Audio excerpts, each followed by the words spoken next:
এতদিন সময় লাগবে, এটাই আমাদের দাবি। দ্রুত যত তাড়াতাড়ি সম্ভব এই ধর্ষকের ফাঁসি আমরা নিশ্চিত করতে চাই। এতদিনে যদি সময় লাগে তাহলে আমরা নিজেদের সেফ কিভাবে ভাববো বলুন? আমরা তো রাতে চলাচল করি, আমাদের সব সময় চলাচল করতে হয়। আমরা যে এখান থেকে ওই জায়গায় যাব সেটার ভরসাও পাচ্ছি না।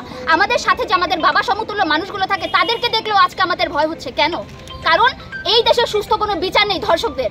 যদি ধর্ষকদের সুস্থ বিচার হতো তাহলে আজকে আমরা থাকতাম স্বাধীন চৈতন্য। মানুষ বলে অশ্লীল পোশাকই সবচেয়ে মূল ভূমিকা রাখে একজন ধর্ষকের। আচ্ছা, হিজাব পড়ুয়া বোরখা পড়ুয়া মেয়েরা যে ধর্ষিত হচ্ছে তারা কেন ধর্ষিত হচ্ছে? আমি এই ব্যাপারটা বলছি না যে পোশাক যেমন তেমনই পরা উচিত, অবশ্যই শালীনতা বজায় রাখা উচিত, কিন্তু আমাদের তো অবশ্যই এটার দিকে খেয়াল রাখতে হবে যে আমরা যে ধর্ষিত হচ্ছি এটা যদি সুস্থ বিচার সময় মতো হতো তাহলে তো আজকে এই পর্যায়ে আমরা পৌঁছাতাম না।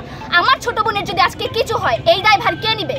এই যে আসিয়া যে আজকে অসুস্থ, ওর যে বিচার ব্যবস্থার জন্য এতগুলো টাইম নিচ্ছে তারা, এই টাইমের ভিত্তি করে তো অনেকে মনে করবে যে আরে ধর্ষণ করে ফেলি, সময় তো চলেই যাচ্ছে, হইলে হইবে না হইলে নাই। কেন?